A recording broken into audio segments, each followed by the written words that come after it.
Today I will discuss about torsion of a circular shaft. At first, what is torsion? In workshop,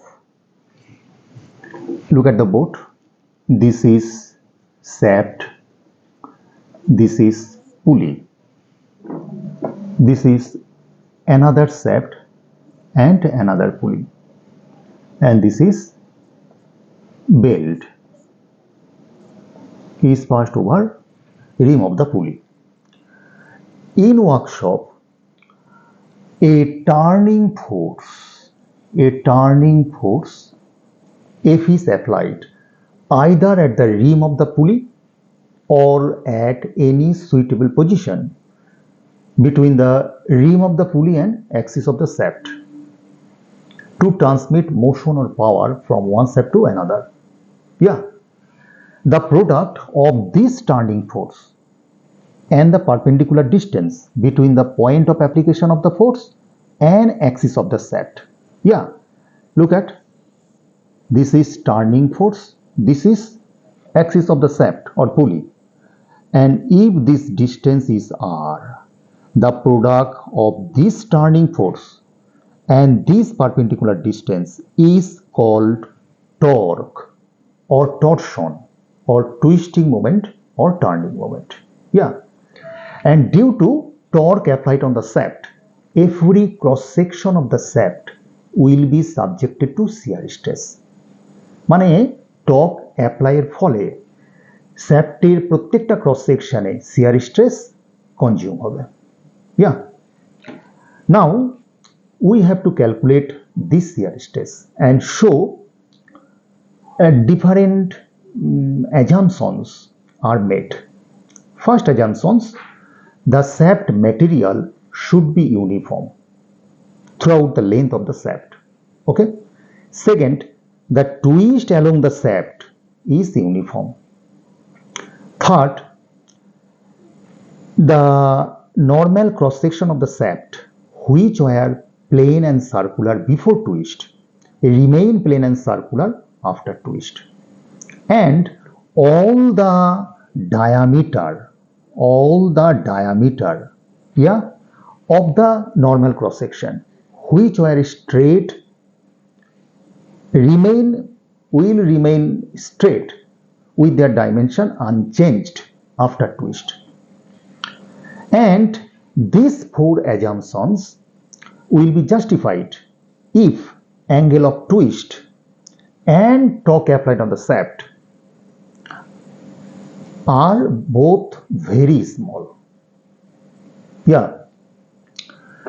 Now we have to calculate this shear stress.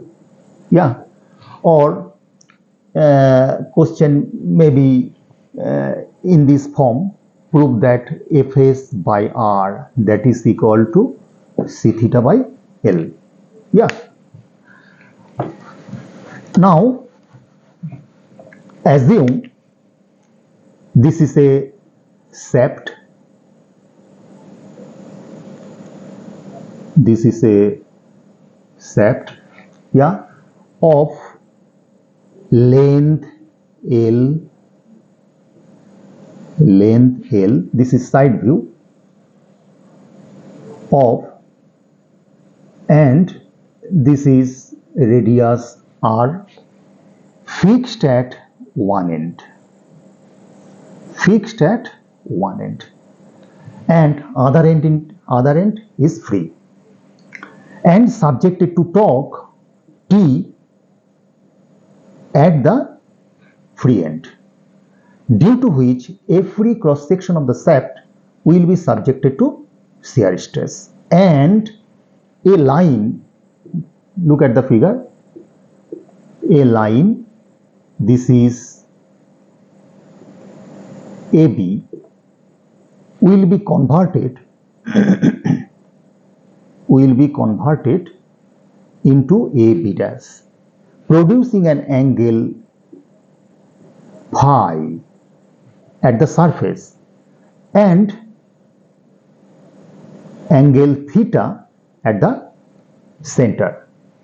Phi is in degree and theta is in radian, and this theta is called angle of twist. Yeah. Now for length L, deformation B dash.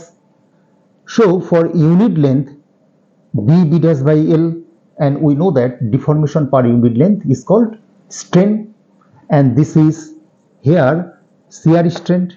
So shear strain E suffix S, that is equal to B dash by L, and also we know that here this is B dash B and producing angle theta, and we know that this equation S equal to R theta, remember, and here B dash equal to S, so you may be said B dash that is equal to R theta by L. Yeah. Again we know that shear modulus or modulus of rigidity, this is C, equal to shear stress by shear strain. So here shear strain equal to Fs by C, and here E suffix S shear strain, this is equal to Fs by C. This is, so Fs by R equal to C theta by L. Yeah. So this equation Fs by R equal to C theta by L, and from this equation you may be said shear stress, this is Fs equal to R into C theta by L, and this is the value of shear stress which is induced in the body due to top application. Yeah. Now look at the board. C, this is shear modulus, this is constant. Theta, angle of twist, this is constant. L, shaft length, this is constant. So you may be said Fs proportional to R. Yeah. So at the center of the shaft there is no shear stress, and at the outer surface of the shaft maximum shear stress is induced. Yeah. Okay, and this is part 1. Actually টর্শনের চ্যাপ্টারটা খুব বড় chapter, এই জন্য আমি ভেবেছি part 1, part 2, part 3 in this way আমি নেব. Okay, on the next class I will discuss about the strength of the shaft, that means the value of torque transmitted by the shaft. Okay, thank you.